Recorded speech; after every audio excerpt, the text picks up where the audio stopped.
don't know why you're clapping. I'm talking about you. This is my convention. What is happening to it? Defending against the modern-day downgrade as we head downhill at breakneck speed, speaking truth, exposing the lies. This is Polemics Reports. You know why you do it. You don't do it because you get paid well. You don't do it because men love you. You do it because you love men, and because more than that, you want to honor God. From a location somewhere in the eastern Montana prairie, this is your host, J.D. Hall. Hello, you are listening to a live edition of Polemics Report for April 19th, 2022. This is not J.D. Hall. This is his intrepid co-host and layman extraordinaire, David Morrill. JD is traveling today and will not be able to join us. He might be on a plane, dancing up and down the aisles because he doesn't have to wear a mask. I'm not sure, but he will not be with us tonight. And yet there is news today that not only warranted what I thought warranted a live stream of Polemics Report so that I can be interacting with you as we talk about this. Very rare for Tuesday, by the way, but also so that it also warranted putting the Bulldogmatic on hold for this week because we can't be in two places at a time. And so instead we are here on YouTube. Hopefully all of the Bulldogmatic Bible studiers are going to be able to tune into this and see what is going on. We had some news, and we knew over at Protestia some of the stuff that some of the information that some of you may be aware of now, but if not, you're going to hear me talk about it and hopefully give you some angle and some context on this that maybe you didn't see on Twitter. I know a lot of you are not on Twitter, and if you're not on Twitter, I think you're wise. It's probably a good thing. I would certainly, it can be a cesspool from time to time. Now, one thing that it does do that I find very useful is because people's tweets are generally entirely public, it can be very easy sometimes to tell where somebody is coming from. That's helpful. And in this case, we're going to go through some of the information about, now some of you may know a little bit about what's going on here with Tom and Jennifer Buck at FBC. Is that what Lindale, I believe, is the name of the church. And some of the stuff that's going on with them in terms of Tom kind of being blackmailed by somebody, and now we're starting to put the pieces in place. I see some of you Bulldogmatic Bible studiers on the live stream. Thanks for joining. I realize I sort of pulled a fast one on you. Good to see everybody here. Thanks for weighing in. I see you see Violet's on there, Doctrinal Watchdog, still yet remaining anonymous. And Matthew, good to see you. Glad everybody is here for this. Now, those of you that are, and before we get to, no, I wouldn't say doctrinal dudes. Sorry, Espresso. No, not. Oh, well, whatever. Before we get to the details of what is going on, hey Robert, good to see you. Before we get to those details, I said good to see you, like somehow I can see you from the text, but but anyway, before we get to the details of what is going on with this and hopefully open up a little bit of discussion, first, the good news of the gospel of Jesus Christ, which is that myself and you and everybody on this live stream, everybody chatting, was born into sin. We were born in an offensive state to God, lost in our sin, and yet God loved us so much that he sent his son Jesus to the world to die on the cross and pay that penalty in our place. We were headed straight to hell, and lost and dead in our sins, and yet God loved us so much that he sent Jesus to pay that price. And beyond anything that we talk about tonight, that is so much more important.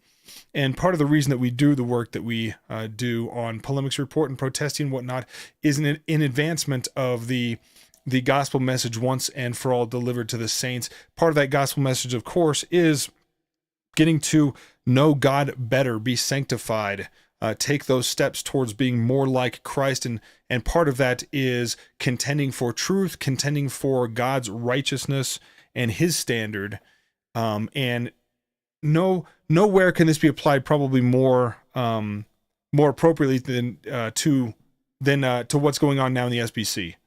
And but Jesus Christ died. He died on that cross. He paid that penalty, suffered in our place, died in our place, to pay the penalty to the Father and redeem for himself a people of his own, which includes you and me and anybody else that has placed their faith and trust in Jesus Christ. Jesus died on that cross, was buried, and raised on the third day by the power of the Holy Spirit. And now he sits at the right hand of the Father, and he intercedes.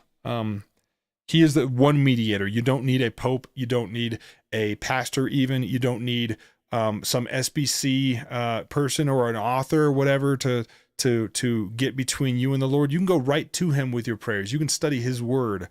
You have, and this is what, when you hear people say we have a personal relationship with Jesus Christ, this is what they mean by that statement. So without further ado, let's get into it.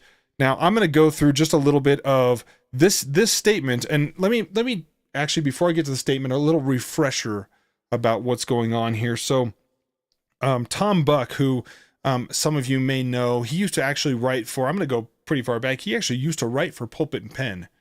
And the details of now this scandal that we're seeing now in the SBC are, they're related to this in a way, because Tom Buck, for, some of you may or may not remember this, used to write for Pulpit and Pen, and he kind of broke, fellowship a little bit, or had a little bit of a falling out with JD and other folks that were working with Pulpit and Pen over Karen Swallow Prior. So Karen Swallow Prior was a professor at Liberty University and left Liberty and started working at Southeastern Baptist Theological Seminary. Now, J.D. Hall and others were calling out Karen Swallow Prior as a secret liberal. And not so secret to him, but certainly there were those in the Southern Baptist Convention that were convinced that she was a solid conservative, despite the fact that Pulpit and Pen and Protestia came out with article after article, basically quoting her words, quoting things that she had done, things that she had said, associations that she had that indicated she was not the conservative she was claiming to be. And if I'm getting this, hopefully I'm getting this correctly, but basically Tom Buck had called Karen Swallow Prior at some point with these accusations and was assured by Karen Swallow Prior, no, I'm a solid conservative. I'm good to go. And I guess Tom, he was good. He was cool with that. So, they were friends, and they were compadres and knew each other and whatnot. And you see that with what's going on now with this blackmail thing in Jennifer Buck's rough draft of the book that they were working on together. So to catch everybody up, hopefully I can do this real quick. A couple of years ago, apparently Tom and Jennifer Buck were working on a book, and it was in a rough draft stage, but basically this book was talking about the early years of their marriage and how things weren't going as well as they would like. There was anger, there was fighting. Tom, he said, I wasn't being the Christian husband that I should have been. There were things, verbal, fighting and things like this that had gotten very, very nasty. And now, having come through that by the grace of God, having God, put their marriage back together in the way that a godly marriage should be, Tom and Jennifer Buck decided to write a book to encourage other believers and other Christian couples who might be facing similar things to say, hey, this is, by God's grace, your marriage not only can survive this, but thrive. This can actually be a time of growth as God pulls you out of this.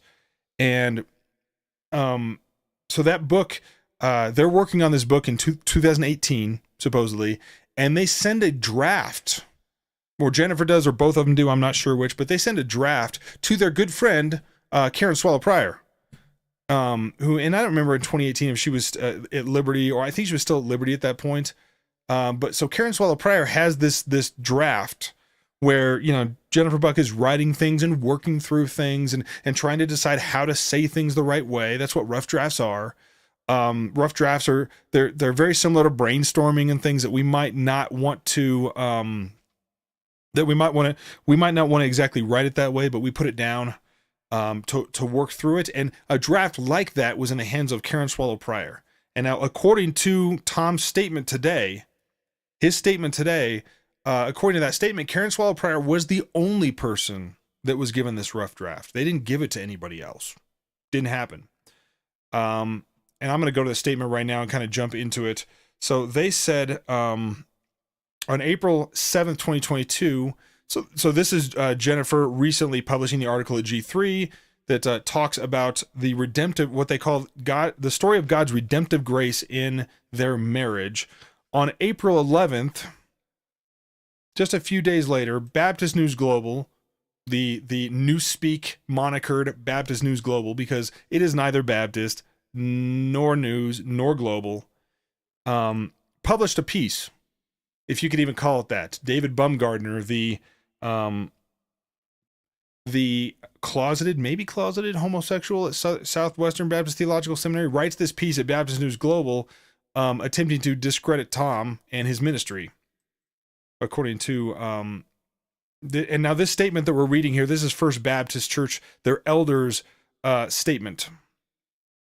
And so we talk about it here. Due to some political machinations within the SBC, working behind the scenes to tarnish our pastor's name and discredit his ministry, we as elders, other leadership of First Baptist Church, FBC Lindale, feel it necessary to provide the following details. So I'm gonna work through a little bit of these. I'm gonna add some of my own details. We've just talked about this rough draft going out.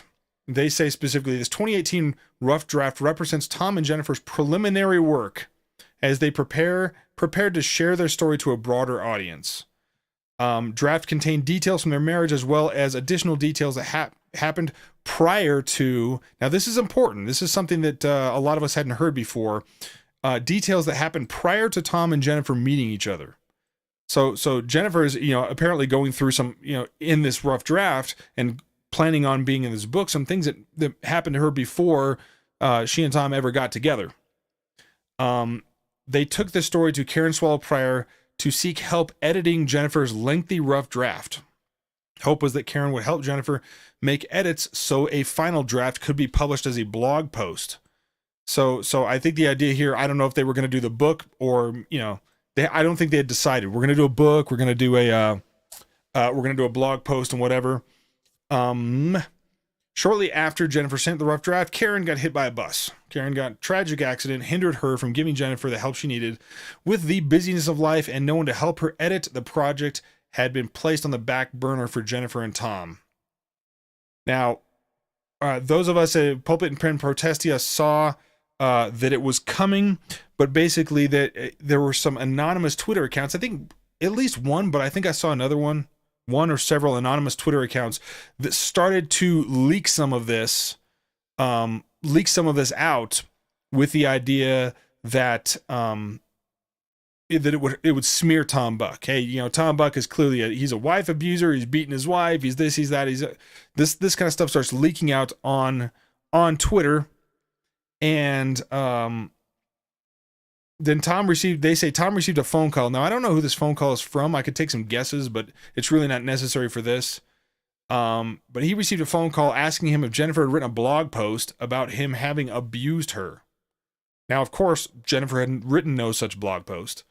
The only written place this information was this rough draft, this book rough draft, that was, according to Tom and Jennifer Buck, only in the hands of Karen Swallow Prior.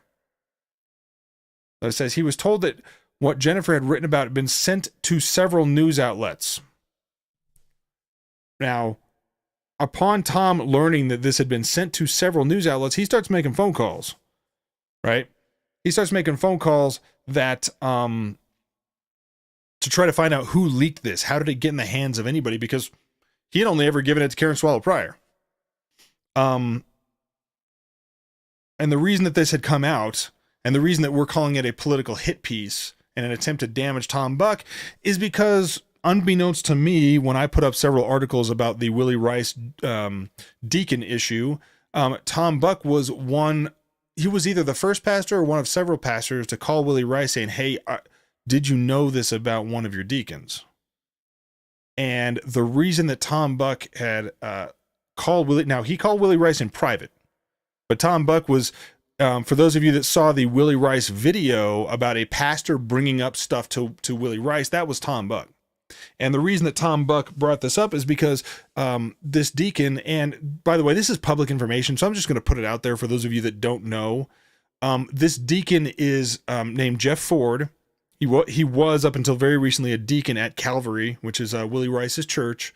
And it turns out that Jeff Ford back in the day had basically groomed and, while a married man, I believe, groomed and slept with an 18-year-old student of his, a former student of his. And according to Willie Rice in the video, Willie Rice says in this video that, well, after that all happened, and by the way, the girl was 18 when the fornication occurred. So, it wasn't technically a crime in terms of civil crime. But Willie Rice said in the video that Jeff Ford did this and then was later converted to Christianity. And in fact, if you read any of my articles about this at Protestia, you will see me respond to this narrative that way in terms of, hey, because I took Willie Rice at his word. I said, okay, let's take this at your word, and let's say this guy didn't convert to Christ. He wasn't regenerate until after this. Now, I consider that not a disqualifying thing because men prior to regeneration have all sorts of sins and things that then when they're made a new creation, they are enabled and equipped for ministry. You see this with the Apostle Paul, as he was Saul murdering Christians, then has a conversion, by Jesus Christ, is converted, and then, becomes the writer of a third of the New Testament. Now, here's the problem. Here's the problem with this, and we see this now reported not only in the Lindale statement here, but also we see this reported at Capstone Report and some other places. Jeff Ford was a professing believer when this happened. And so Jeff Ford was a professing believer when he groomed this student and slept with her while he was married. Now, yes, he, as far as I can tell, he repented of that sin, and he, is as much as he could. That's the best of my knowledge, but that's disqualifying in terms of ordained ministry. Elders and deacons need to be above reproach as far as that is concerned. And Jeff Ford is not above reproach. And there's every indication, unfortunately, that Willie Rice knew this as Jeff came to his church, and his church chose to make him a deacon anyway. And so Tom Buck knows this. So Tom Buck takes this to Willie Rice and says, "This is concerning to me. I'm worried about that. This is not right."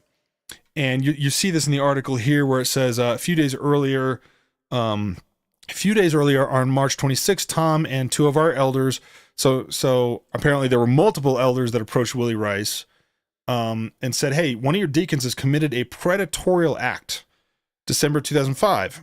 And Tom knew Jeff from when that had happened. This man, and here's the problem. This man was a professing and devout Christian.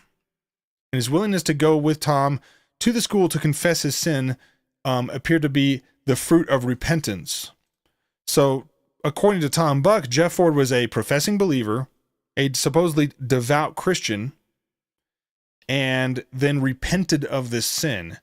And unfortunately, Willie Rice, if this is true, if what Tom is saying in this statement, and the elders at Lindale, our First Baptist Church Lindale, are saying in this statement is true, that means Willie Rice lied in his video.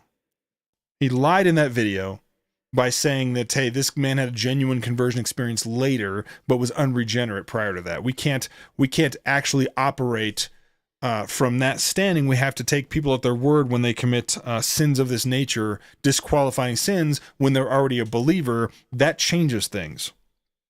So, and it follows when Tom saw a video from Willie Rice's church, heard Willie introduce this same man as a deacon at Calvary. Tom was concerned that neither Willie nor the church knew this man's history, or that they were acting inconsistently with SBC resolutions on matters of this nature. Now, this is where I take some issue. Because part of the reason that Willie Rice put out this video, this is prior to him stepping down, stepping out of consideration to be the next SBC president. He puts out this video trying to respect this resolution, this SBC resolution from 2021. Now, I have that resolution pulled up. I'm going to find it here. I'm going to show it to you. Okay, here we go. Okay, so this resolution is from the annual meeting of 2021 annual meeting, whereas Scripture says that pastors, elders, and overseers are to be above reproach and blameless, whereas Baptist Faith and Message says that pastors should be qualified by Scripture, and whereas sexual abuse is an action repugnant to the teachings of Scripture and reprehensible even to those who are not believers, now therefore be it resolved, the messengers of the SBC meeting in Nashville believe that any person who has committed sexual abuse is permanently disqualified from holding the office of pastor, and be it finally resolved that we recommend that all our affiliated churches apply this standard to all positions of church leadership. So now just to remind you, an SBC resolution is not binding on SBC churches. Those of us that go to SBC churches, members of SBC churches, know this. Autonomy is a big deal in Baptist circles. So this resolution is just basically saying, hey, the gathered convention here says this. Now, I voted against this resolution, and I might have been one of the only ones. Like a bunch of ballots went up and said, well, we support this, and then they went down, and I threw mine up all by myself, looked around, caught a bunch of scornful looks. Nobody was wearing masks. I mean, fortunately, that was not a thing really going on in Nashville in June of 2021. But I saw the looks like, dude, what's the matter with you? And let me tell you what the matter with me is about this resolution while we're at it. This makes no distinction between professing believers and lost, unregenerate people, lost people. So I don't believe the Bible teaches that somebody's sin prior to their conversion, their sin when they're the old creation, not the new creation, is binding on Christian ministry. There are plenty of Christian ministers who were awful people, awful sinners. And we're all awful sinners, of course. We're all standing in judgment and worthy of separation from God in hell prior to our being regenerated and becoming a new creation, right? So the problem with this resolution was it made no distinction. It created a lot of confusion. And the part of this resolution that Willie Rice was trying to, agree with, because it's all political now, right? You're going to be the next president of the SBC. You can't be seen acting entirely opposite of an SBC resolution. I mean, could you think of a worse thing? I'm assuming that's what he was thinking, but the part of the resolution he was trying to come to grips with was the second part. We recommend all our affiliated churches apply this standard to all positions of church leadership. So that would include deacons, right? So this is what he's trying to keep up with. And to be clear, Willie Rice and his church had clearly a different view prior to this resolution. So his church thought that, hey, whatever Jeff Ford's prior sins were, they're not disqualifying from him being a deacon, albeit a deacon in a more limited role. So this is Jeff Rice. I keep saying that. Jeff Ford being a deacon at the church, and according to Willie Rice, he still wasn't allowed to work with kids. Now that seems a little troubling to me, because you're saying, hey, this guy's above reproach. He's qualified. He meets the scriptural qualifications to be a deacon, holding an office in our church, and yet we don't want him near the kids. That's concerning already. But you have Calvary, I don't think they call it Calvary Baptist Church anymore, but Calvary Church saying, hey, it's cool for Jeff Ford to be a deacon. Then SBC comes out with this resolution, and then they're still fine with it. And then now it's time for Willie Rice to run for president, and Tom Buck takes this information to Willie Rice, thinking maybe he doesn't know. Maybe he doesn't know about this past issue. It's a problem.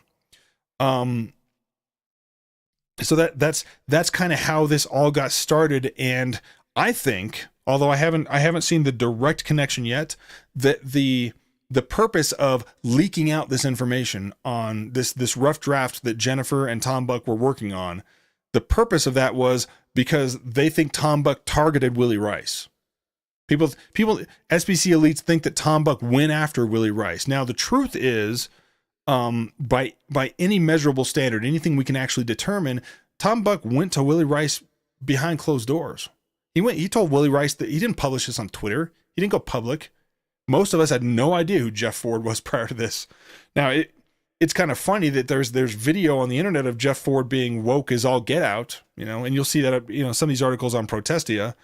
None of us knew who Jeff Ford was. So Tom Buck goes to Willie Rice in private, says, hey, you have a deacon that has this in his history. Do you know?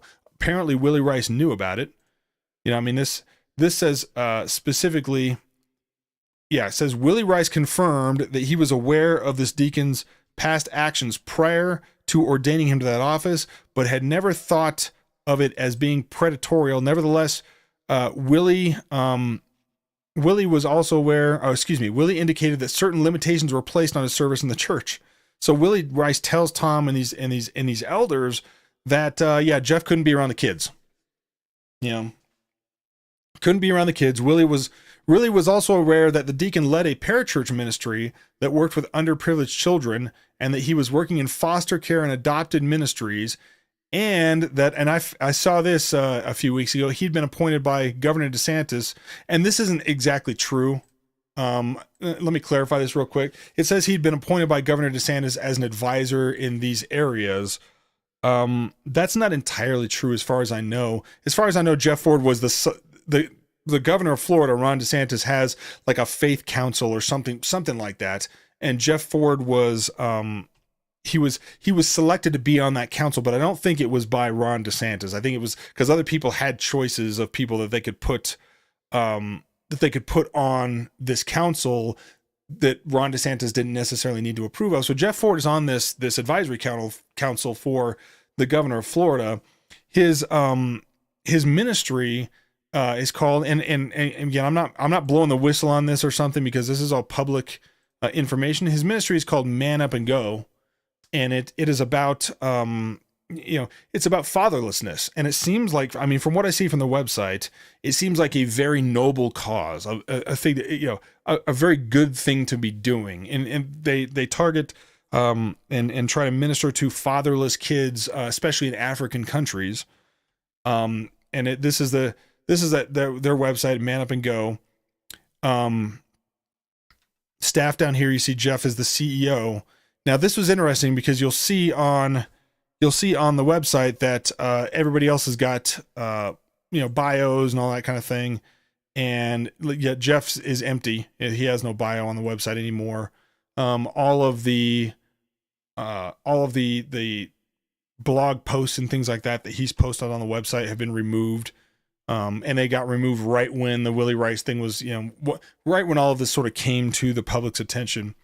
And so this is the situation in which this leak finds itself. So Tom Buck is basically being retaliated against because he dared to tell Willie Rice that he might have a problem behind closed doors. And that's a big part of the problem I have with this, and I think all of us have with this, is it seems like by every measure Tom Buck did the right thing. And yes, Tom Buck is he is nice to a fault, or he's charitable to a fault. I would say that's the case. He's far too eager to call people brother, who I would say, hey, they've clearly made the case for them not being a brother. I wouldn't call them that anymore. He's more charitable than I am about that. Obviously more charitable than JD is about that. And it looks like he got burned a little bit by not being discerning enough with some of these characters, specifically Karen Swallow Pryor. So Willie Rice says, hey, this is fine.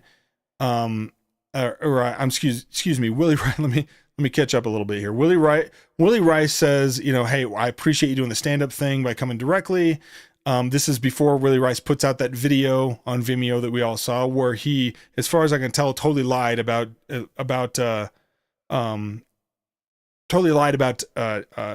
Jeff Ford being a believer prior to this sin. By every measure, Jeff Ford was a professing believer prior to this, which should have disqualified him. And certainly now with the new SBC resolution standard, which again, I don't agree with for the reasons I've cited, Jeff Ford should not have been in a leadership position of the church. Made even tougher because he's the CEO of what looks like a very reputable charity. I don't know. That I don't know. I'm sad thinking that this might, do damage to kids that, need to be ministered to in this way. But we'll see. So anyway,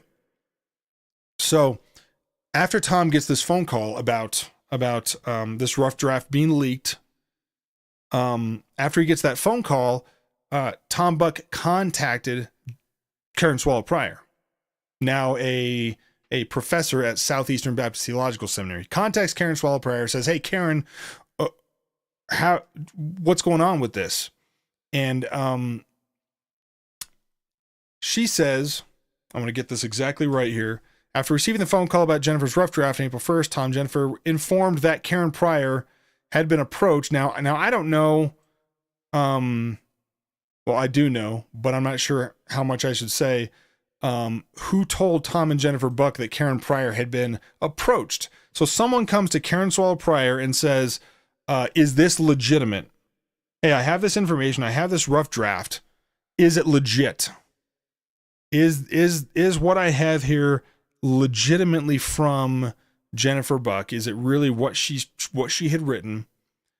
And this person supposedly had come to Karen Swallow Prior to tell her that someone was seeking to publish it to cast disparagement against Tom. So Tom and Jennifer Buck then contact Karen Swallow Prior, who said she had refused to verify the rough draft, didn't think it was right to publish. Now, again, how did this person get the rough draft? That's what we need to know. Because as far as I can tell, there's one person that had this, right? One person had this rough draft. One person was given to, and that was Karen Swallow Prior. So, are we really going to think that Karen Swallow Prior is somehow above shopping this thing around? I don't think that. Now, Jennifer said she pleaded with Karen to tell them who came to her, citing how wicked it was to twist a wife's words to weaponize them against her husband. Karen refused to give them the name of the person that came to her. Now, here's the interesting thing. Tom and Jennifer Buck were told by somebody else, not Karen Swallow Prior, were told by somebody else that Karen Swallow Prior had been asked about this. So clearly at this point, this rough draft is all over the place. I mean, certainly if it ends up in the hands of Baptist News Global and SBC Voices, by the way, SBC Voices writers had their hands on this as well. And guess what?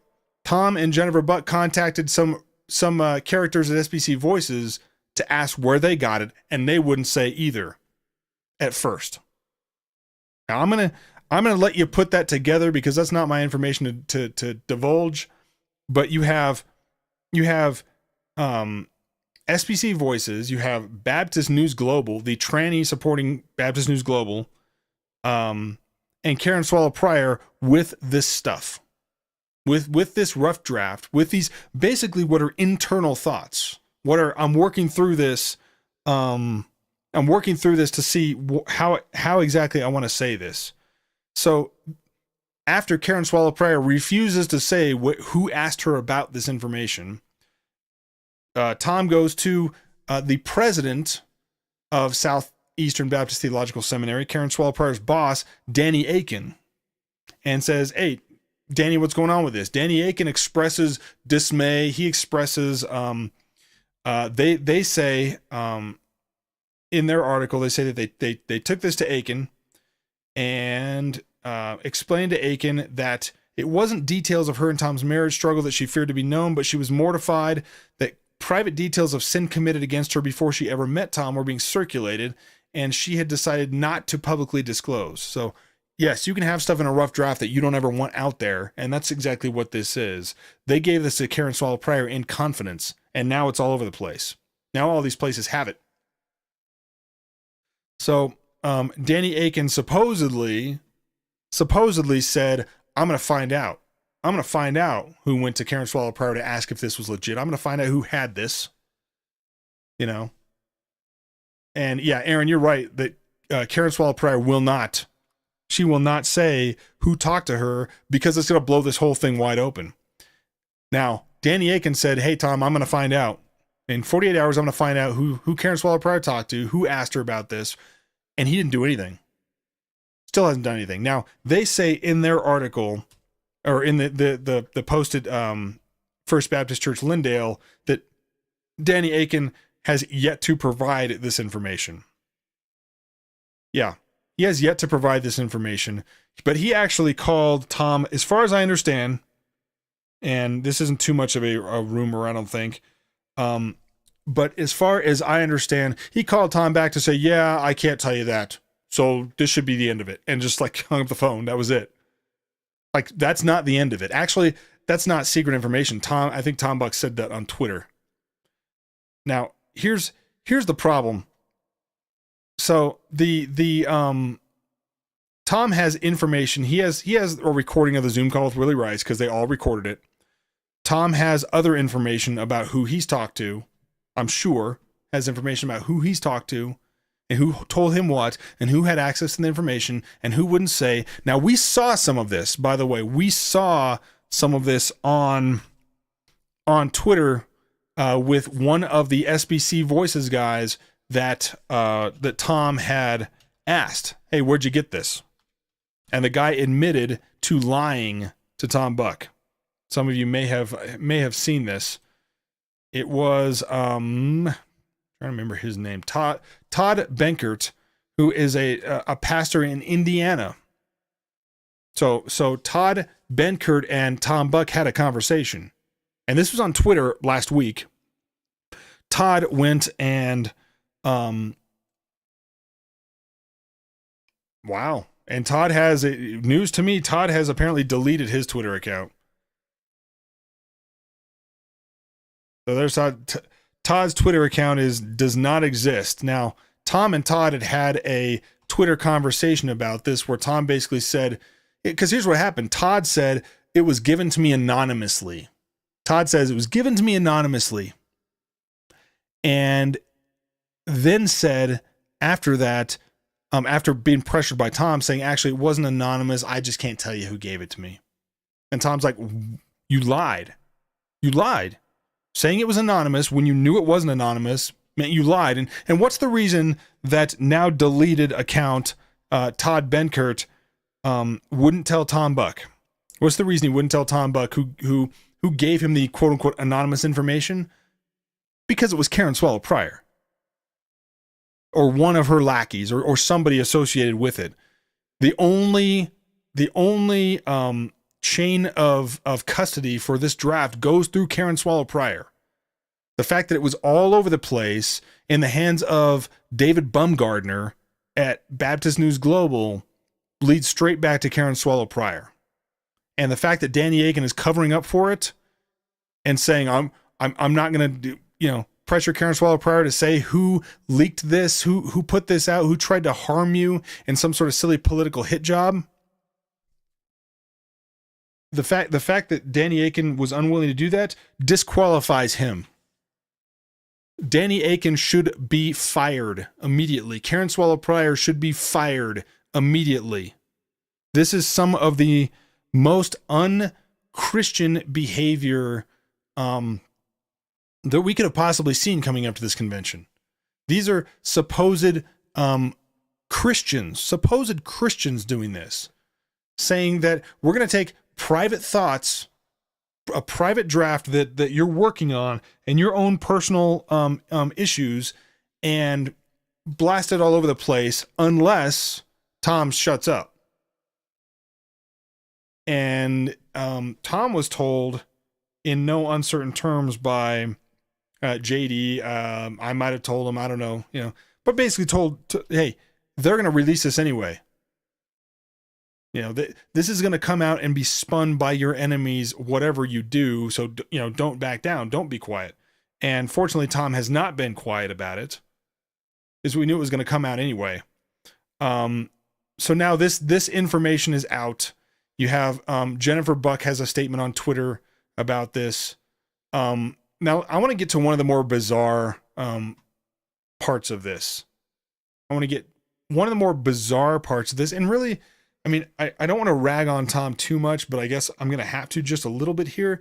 The same, I would argue, undiscerning trusting of Karen Swallow Pryor that he engaged in is still kind of there. And we see this because who did he go to when all of this stuff was kind of coming out? He goes to Rachel Denhollander. Why? I mean, so, and you'll see it in the statement here. I'm gonna find the part here. Tom sought counsel from Rachel Denhollander. So here is the paragraph in question. When Tom saw a video from Willie Rice's church, heard Willie introduce the same man as a deacon at Calvary Baptist, Tom was concerned that neither Willie nor the church knew this man's history. They were acting inconsistently on the resolution. Tom called the deacon directly. So Tom calls Jeff Ford. Let's say who it is. Tom calls Jeff Ford. He reports that Willie's church, that Calvary, were aware of his history. Since the SBC Credentials Committee and the 2021 SBC resolution resolved not to allow individuals with a history of sexual abuse to serve in church leadership. Again, I told you what I thought about that. Tom sought counsel, and this is mind-boggling to me. Why? Why did you not know who these people are? Seeks counsel from Rachel Denhollander about how to handle this in a way that was not political but principled. Now, Rachel Denhollander is exactly the opposite of that. Everything is handled politically with her. Everything. You know, she is one of the abuse grifters. She is one of those who goes around making political hay out of the issue of abuse. And I mean, this issue with Tom Buck and Jennifer Buck is proof of how this works. We're going to smear somebody as an abuser, despite the fact that they're not. And despite the fact that the supposed abused person wants no part of this, and in fact doesn't believe that she was abused in the way that these smear merchants are going to say she was abused. Tom's desire, it says right out of this, he believed, this is Tom, he believed he had a fiduciary and biblical responsibility to go privately to Willie with the information. Tom's desire was to keep the situation private so Willie and his church could address it. I see no evidence that this is not the case. Rachel Denhollander agreed with Tom's assessment, offered to give him counsel through the process. Mistake. Big mistake. Though some may assume Tom's motives were political, we, the undersigned, this again is the elders at his church, who have had knowledge of the situation, affirm that Tom hoped to keep it private matter. The desire was also clearly stated in the conversation with Willie Rice that followed. Okay, fine. Now, after receiving counsel, two of our elders met with Willie, so this is the Zoom call. Both parties recorded it. Willie was aware of the deacon. Yada, yada, yada. And Willie was going to seek advice from his church leaders as well as, quote, some people I valued in convention leadership about it, figure out what to do from there. Now, I suspect, I don't know, I'll tell you that straight up, I don't know that this happened, but I suspect that Willie Rice went to the powers that be, the institutional powers that be, and said, how do we get out of this? Now, it's quite possible, I would argue, highly likely that that one of those or multiples of these people that Willie went to in the convention knew about the Jennifer Buck rough draft. They'd been shopped around and thinking to themselves, oh, I know how to get Tom Buck. I know how to get him to shut his mouth, you know, because they're figuring, hey, Willie's going to put out this video. He's going to send Jeff packing, throw him under the bus. And then the only person that really could say anything about this is Tom Buck. How do we shut up Tom Buck? Oh, I know. We have this rough draft where Jennifer Buck's got all sorts of personal things that she doesn't necessarily want out there that she was working on, and that we could also take some of these statements in her rough draft out of context to imply that Tom Buck was a wife abuser, that he was beating his wife. That'll get him to shut up. And between you, me, and the internet, it almost worked. It almost worked. It's a scary thing to think that your personal baggage is going to be put out there for everybody to see it. Especially if you're the pastor of a church. What are you worried about? Well, just like Willie Rice, you're worried about your church. You're worried about your ministry. That's not a bad thing to be worried about. That's what shepherds do. That shepherds are concerned for the flock. It makes sense. It says, we believe Tom initiated conversations in the spirit of Matthew 18. Okay, great. And this took a turn when Willie put out the article saying the motives of those who come to him with information about the deacon were less than pure. So now Willie is accusing Tom of being less than pure with his motives. Now, was Willie aware of the rough draft? Was he setting it up so that when all this came out, that the impression would be Tom Buck was trying to score points? You know, I mean, this has a.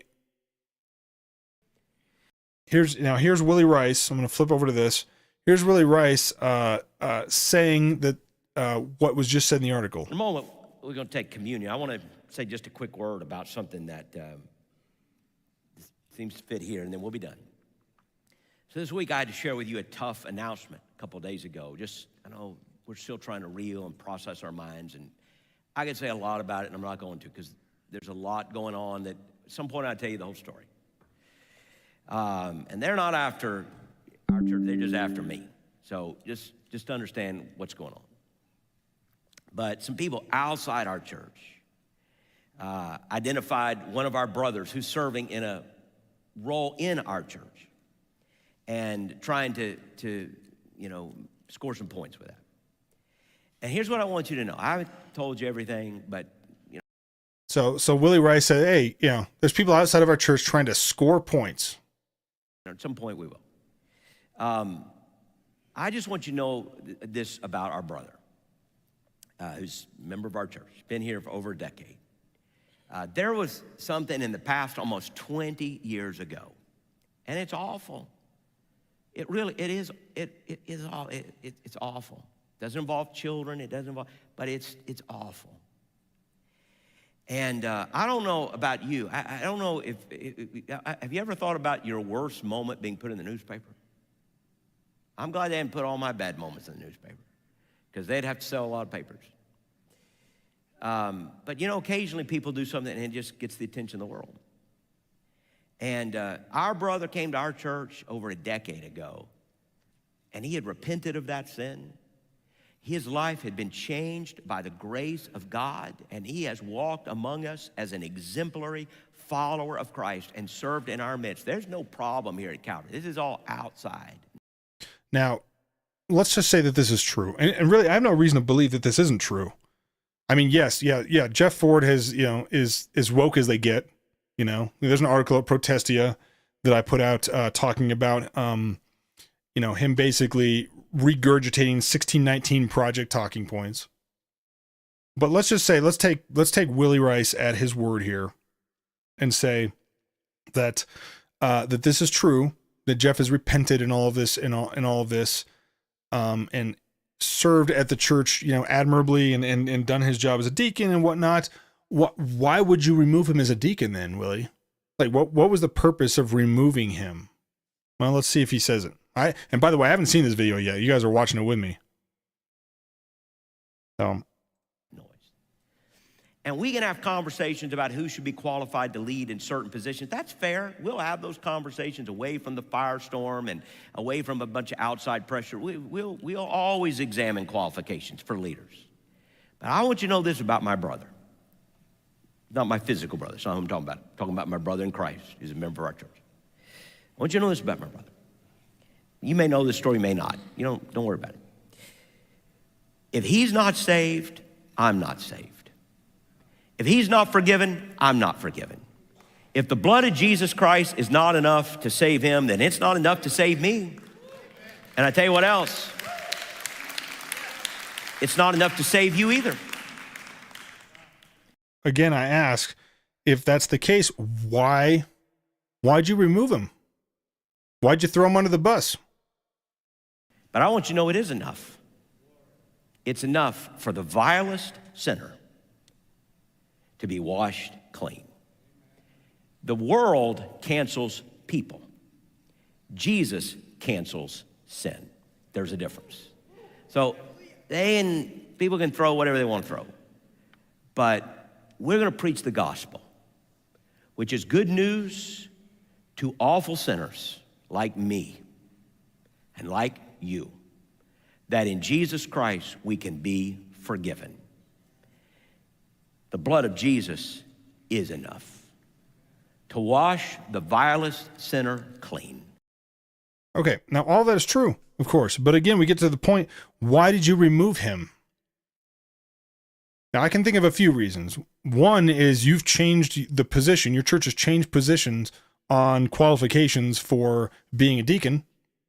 Now, whether you changed them this moment in response to what happened here, or whether you changed them in response to that SBC resolution, which I can't imagine you did, because then you would have removed Jeff as a deacon back then.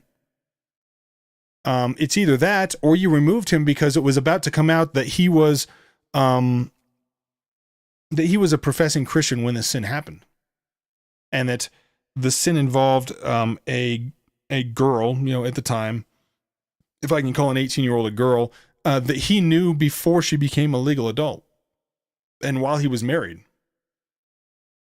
And the fact that he is, that this man now works with children. So this is either a major indication of a lack of discernment or commitment to what you're doing. It's either that or it's just political cover-up.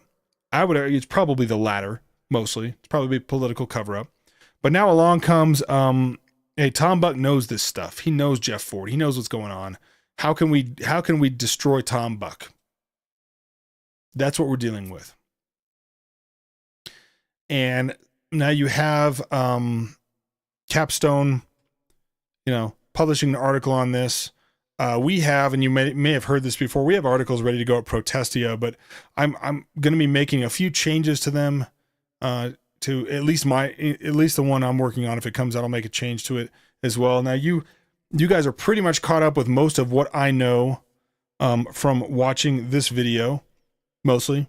There are a few things that were said in confidence that we'll continue to hold in confidence unless led otherwise. We have some people weighing in on this. Owen Strahan weighs in on this. These are some of the most brutally cold-blooded words I've ever read.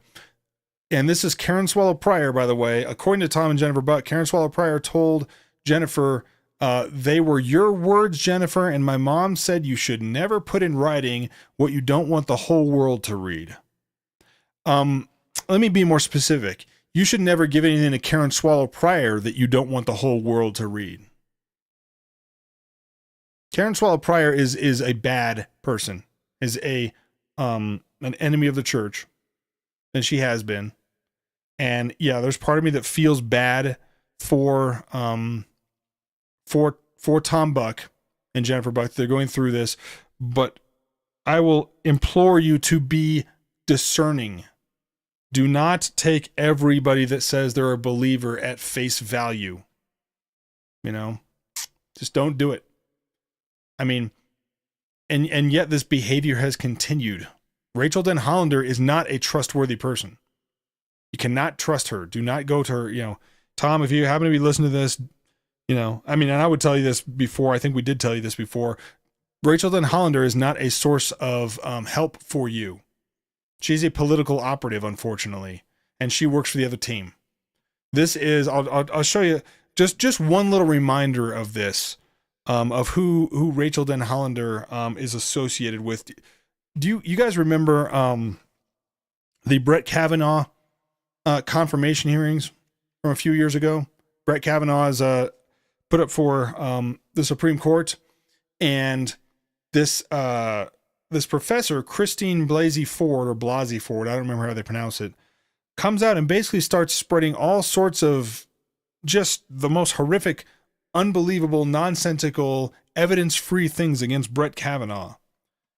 And she is hailed as this pinnacle of the abuse survivor community based off of this supposedly abuse that she suffered, which there's no evidence of, and that Kavanaugh flatly denied. And, you know, and when the evidence supposedly was examined, it didn't even make any sense. This was back in December of 2018, the same year that the Bucks gave their rough draft to Karen Swallow Pryor and Christine Blasey Ford. Good evening. I am honored to speak with you from afar about a woman I admire so much. A woman who suffered abuse as a vulnerable teenage athlete, who found the courage to talk publicly to stop the abuse of others. Her courage inspired other survivors to end their silence, and we all know the result. Rachel Denhollander, I am in awe of you, and I will always be inspired by you. In stepping forward, you took a huge risk, and you galvanized future generations to come forward, even when the odds are seemingly stacked against them. The lasting lesson is that we all have the power to create real change, and we cannot allow ourselves to be defined by the acts of others. Ladies and gentlemen, please welcome this year's Sports Illustrated Inspiration of the Year, Rachel Denhollander. Yeah, there you have it. And unfortunately, Rachel Denhollander has become the poster child for the politics of abuse more than actual victims of abuse. She's become the figurehead for that. And the Southern Baptist Convention, much to their shame, has trusted her in this process with the Sex Abuse Task Force.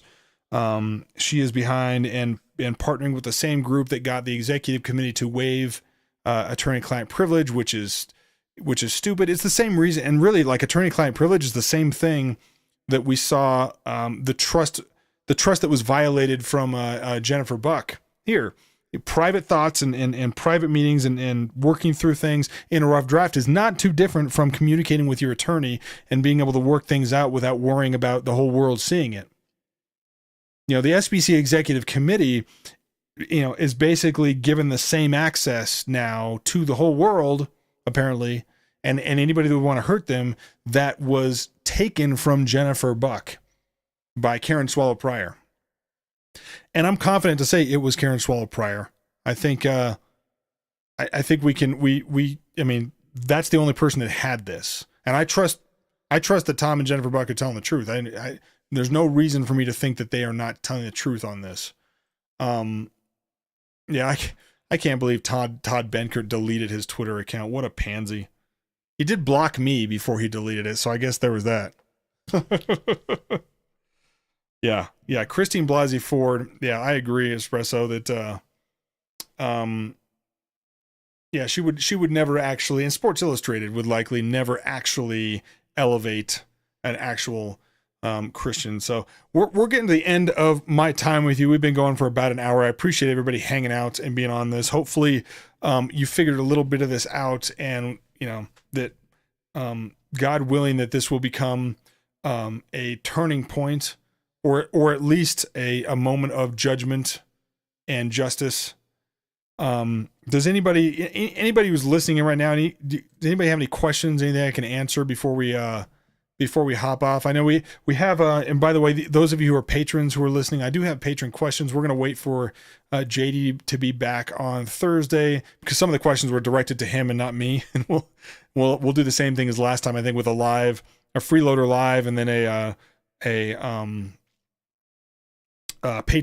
separate patron stream for that. But I will hang out with you for just a few more minutes to see if anybody's got questions or anything that's unclear about this, about what we have learned thus far. And by the way, you can go to, while I'm waiting for any potential questions, you can go to Protestia or pulpitandpen.org, and just look for, search for Karen Swallow Pryor. to see some of the history and some of the reasons why we were flabbergasted. I say we, I actually wasn't with the team at that point, but why JD and the guys were flabbergasted that Tom basically took Karen Swallow Pryor's side instead of them. Matthew asked, when will JD's article be released? I'm not sure exactly. Probably the next day or the day after that. As soon as he gets his hands back on it. A few things in details and things may need to change because of what has been now released by Tom's church. And I want to say, by the way, while I'm talking about Tom again, my goal is not to give him a hard time particularly. I am concerned that he seems to be either lacking in discernment when it comes to trusting people like Karen Swallow Pryor, who I'm sure he doesn't trust now, but or Rachel Denhollander, and not seeing them for the political operatives that they are. That concerns me a little bit, and I do worry a little bit that his trusting of Rachel Denhollander is not so much because he trusts her personally, but because he wants that to be not an angle he can be accused. You know what I mean? For the other side that's trying to destroy him, he can say, "Hey, Rachel Denhollander is on my side," or I've talked to her. He's paying homage, to that side of the conversation, which is concerning to me. Aaron says KSP also hinted that she supports or believed Blasey Ford. That wouldn't surprise me at all. Appreciate you guys, Alfredo. Is that actually Alfredo? That's pretty cool. I appreciate you tuning in, man. I'm assuming it's man, but you can't tell online. You're certainly welcome. I appreciate you guys tuning in at such a short notice. Any more questions before we head out for the night? I'll give it just a couple more minutes.